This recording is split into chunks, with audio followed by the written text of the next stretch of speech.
And welcome back to The Way of the Wandering Wizard. I am, as always, Robert Andrew Meredith Kennedy. And I am a pure and open channel for the finest vibrations of divine love and light, made manifest here in service to Gaia and those who travel with her. Though most folks know me as Bob the Wizard, or lately as Candle Bob the Wise, which I'm rather fond of. In my last videoette, I was waxing lyrical about closures, moving on, living with post-traumatic stress disorder, I suppose, thriving through post-traumatic stress disorder. It's been a work in progress. I've made a lot of progress this year.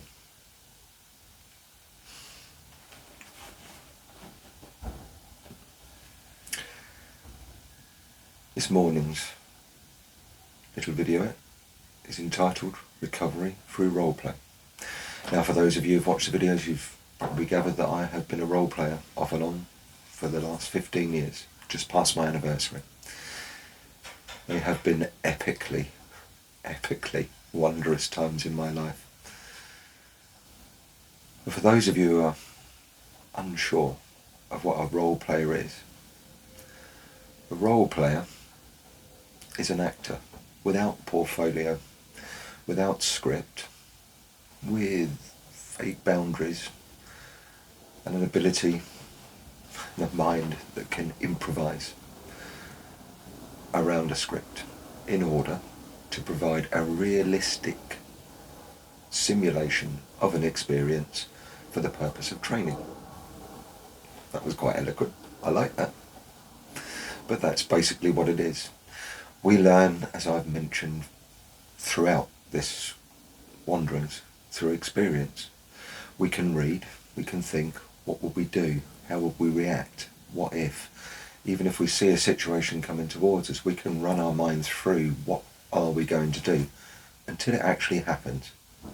And then you get to know yourself.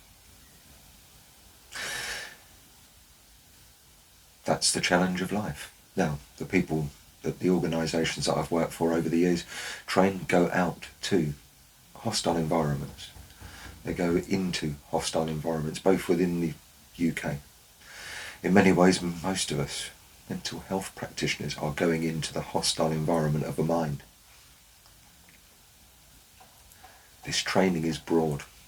Now, over the course of my 15-year career, I had 3 years off when I was quite literally living the experience, living through physical trauma, gaining life-changing experience. Now, in order to put that into context, I had a lot of time in recovery where my mind could run. I could make sense of my profound out-of-body experience, the physical things, the lessons that I was learning. That was very much my journey back in the time.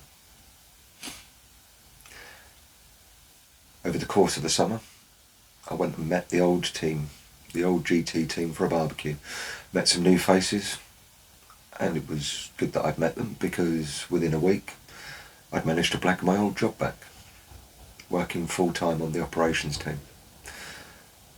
Obviously they knew me, I'd worked with them for years, they knew what I'd been through very much, they'd been there for me. Many of the team members were literally a lifeline to me while I was in hospital. A voice on the phone, somebody that understood. If they'd not lived through the trauma, they'd been there with people that had been through trauma. That support network is just, you can't put a figure on that. And I have to thank each and every one of them for being there over the last 15 years of my life. Exemplary human beings, one and all. Bunch of legends. The joy of my life. Easing back in. Obviously, the very first thing that I would start to do is that I'd have to protect my injury. The easiest way to protect my injury was to make my injury, that had its basis in a real injury, make it fake. I had plenty of holes, and as promised a guy in hospital, we just started blooding them up. It taught me how to, not as I used to do, lying there in a perfectly healthy body, pretending that I'd been hit by a car. I'd been through it now. I could convey that experience. I had that knowledge. Not only that, on the road, that repetitive body condition training that I had been through, not only through mental training courses and through doing role play and treating patients, but being part of the training team and being the person that had been hit. You're just literally training for a real life experience. Did I plan for that experience? God, I didn't. It just came out of the blue like all accidents do. But the fact that I had that body of experiences, I believe, well, I know, to be the reason why we're having this conversation. Simple as that. Does this kind of training work? Yes. Clearly. I'm talking to you. The fact that I'm not shouting, screaming and back in the lunatic asylum, I can say lunatic asylum, I've been there, is account of recovery through roleplay. Recently, my brother and father connected me to this great work. I have missed it in my readings around the subjects of PTSD, although much of this is very much childhood, long, ongoing PTSD that also covers aspects of just how our minds work post-trauma. If I manage to read it and absorb it, it's not that difficult. It's a fine read and a standard text for many. Throughout the book it explains the physical processes that we continue to carry. If you've got PTSD, it doesn't just disappear, your body keeps the score. We remember that deeply within our bodies. Does that make me a danger on the road? No. Does it make me very aware on the road? Yes. Could I be reactive on the road? Of course. Do I know myself enough to control myself on the road? Yes. Why? Through training. As you can imagine, hostile environment awareness training, I'm not going to give anybody the details. I'm going to work. I was at work yesterday, hence the slightly husky voice, and I'll be at work this afternoon. I'm not going to put myself out of a job by telling people exactly what we do. But there are only so many scenarios in the world, as you can imagine. On many occasions I am called to leap out of bushes from behind trees, shouting and screaming like a deranged individual, demanding goods, property, or people with menaces. Roles which I have played as a soul many, many moons ago. Energy and impact. It does affect us. It affects those of us that are driving the energy. The body reacts. It has to. It's what it's evolved to do. It's been with us in this form-ish 16,000 years? Something like that, if not longer.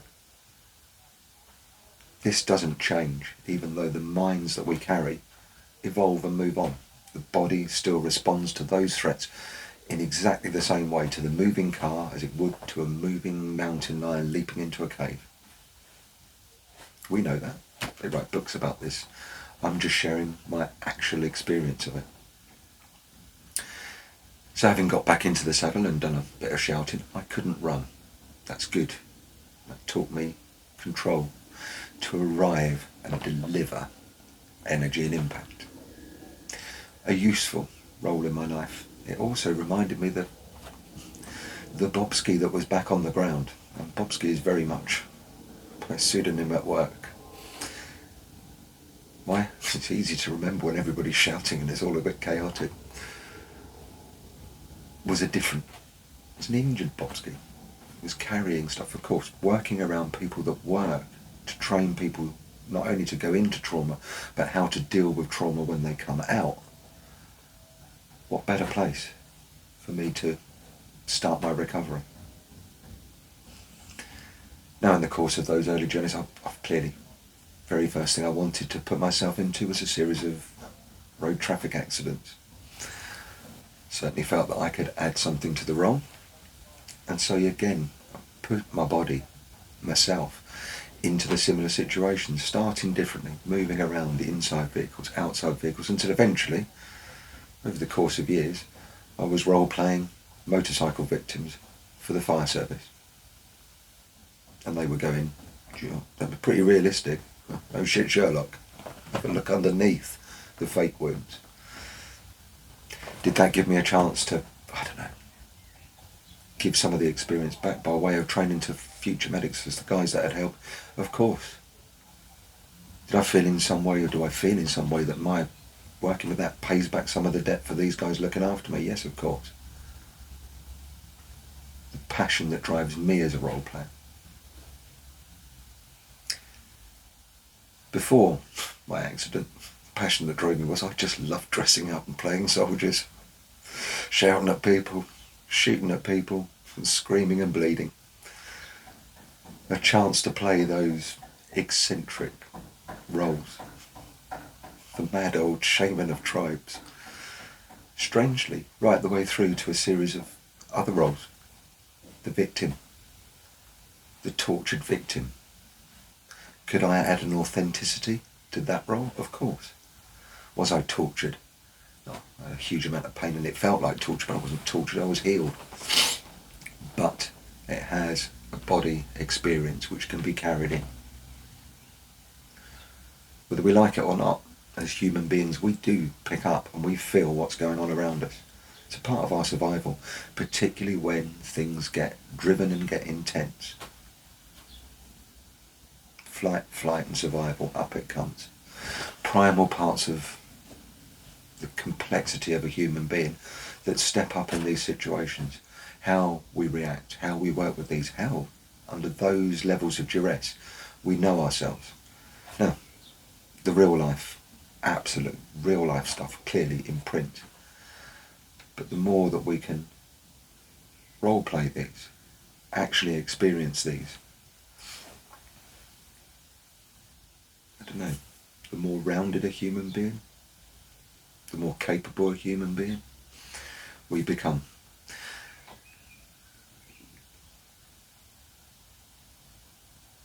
Probably the greatest, or the first of my initial challenges, having been through the accident, which was relatively short while in, I was called to do a minor role for part of the larger organisation's work that I didn't usually get involved in. We normally did our hostile stuff. It's what we were good at. Bigger companies, maybe doing multiple trainings, and they required some bodies to go into the mortuary.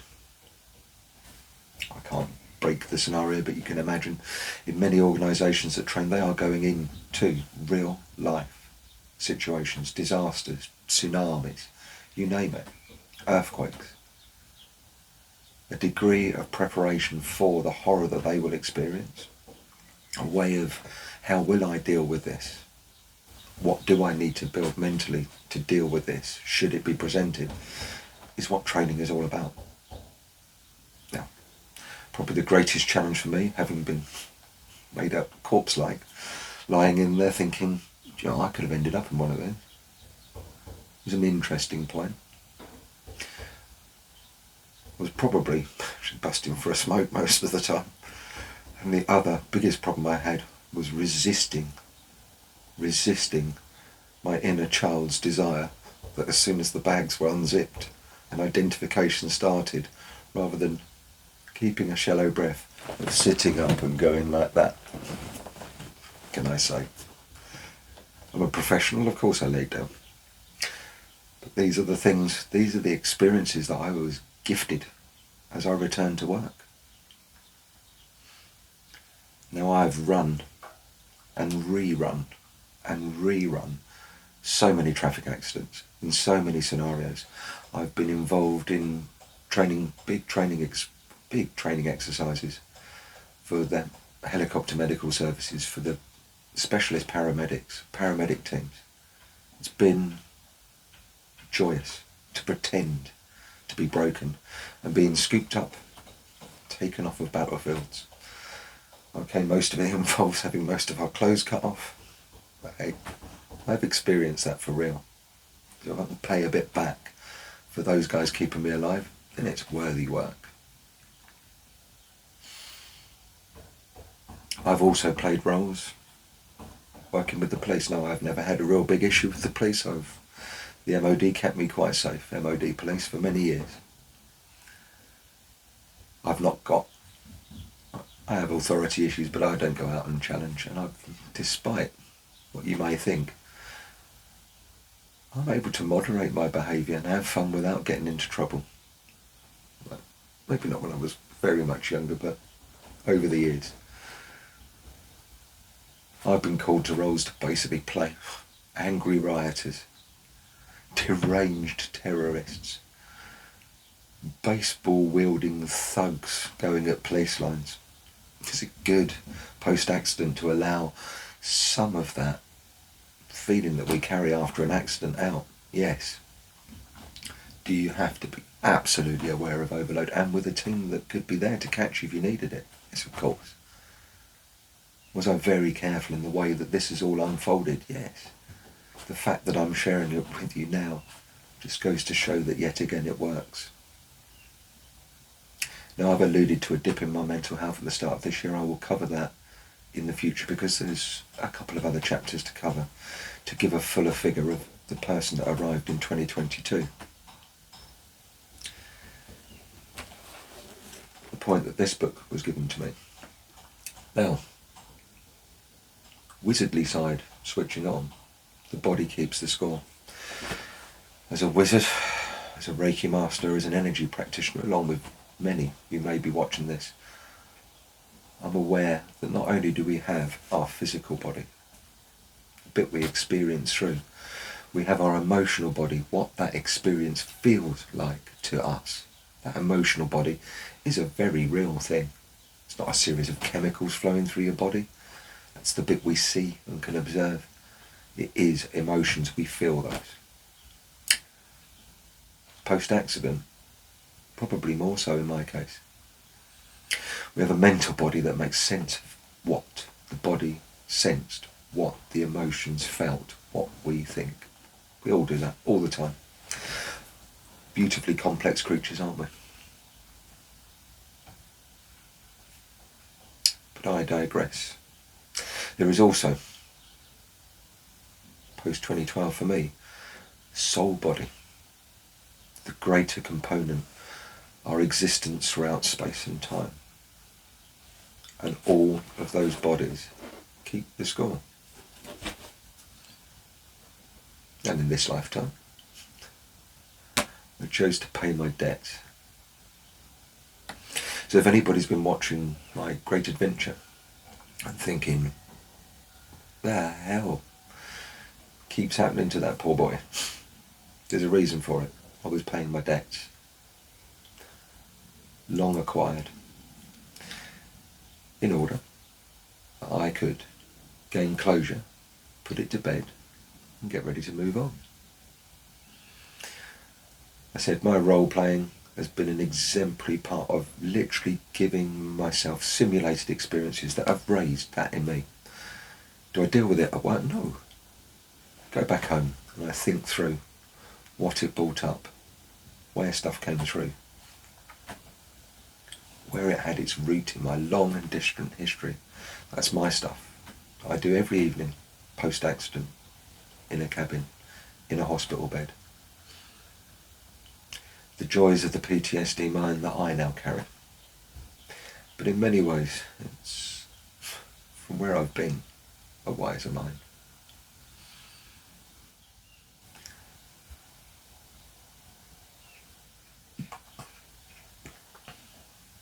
Thank you for listening. Take care, go well, and blessed be.